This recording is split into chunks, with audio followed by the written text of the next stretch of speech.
വെറും 10 സെക്കൻഡ് കൊണ്ട് നിങ്ങൾക്ക് കോടീശ്വരനാകണം. പണം കൊണ്ട് കോടീശ്വരനാകലല്ല, എന്നാൽ പരലോകത്ത് നിങ്ങൾ ബാങ്ക് ബാലൻസ് കോടികളാകാനുള്ള ഒരു സീക്രട്ട് ഫോർമുല ഞാൻ പറഞ്ഞു തരട്ടെ. നാവ് കൊണ്ട് പറയാൻ വളരെ എളുപ്പവും എന്നാൽ മീസാനിൽ നല്ല രീതിയിൽ കനം തൂങ്ങുന്നതുമായ രണ്ട് വരികൾ നബിതങ്ങൾ പറഞ്ഞിട്ടുണ്ട്.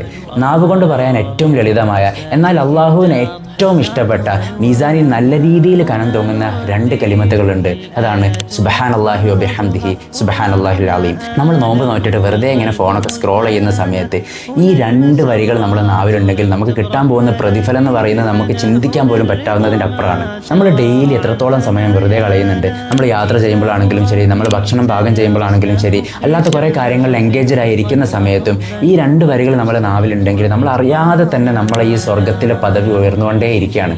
ഇത് പറയാൻ ആരുടെ അനുവാദം വേണ്ട. എന്തിനാണ് പറയുന്നത്? നിങ്ങൾക്ക് വുളു പോലെ എടുക്കേണ്ട ആവശ്യമില്ല. ജസ്റ്റ് നാവൊന്ന് ചലിപ്പിക്കാനും മനസ്സ് കാണിച്ചാൽ മാത്രം മതി. അതുകൊണ്ട് ഇപ്പം തന്നെ ഈ 2 കലിമത്ത് 10 വട്ടം ചൊല്ലിയിട്ട് താഴെ കമൻറ്റ് ബോക്സിൽ ഡൺ അല്ലെങ്കിൽ അൽഹംദുലില്ലാ എന്നൊന്ന് കമൻറ്റ് ചെയ്യും. എന്നിട്ട് മാക്സിമം ഈ വീഡിയോ എല്ലാവർക്കും ഷെയർ ചെയ്ത് കൊടുക്കുക. കാരണം അവർ ചെല്ലുന്നതിൻ്റെ ഒരു പങ്ക് നിങ്ങളുടെ അക്കൗണ്ടിലേക്കും കയറും. നമ്മളെ ദീനിൽ ചിലപ്പം ചെറിയ കാര്യങ്ങൾ ചെയ്യുന്നതിനായിരിക്കും വലിയ പ്രതിഫലങ്ങൾ കിട്ടുന്നത്. ഇൻഷാ അല്ലാഹ്.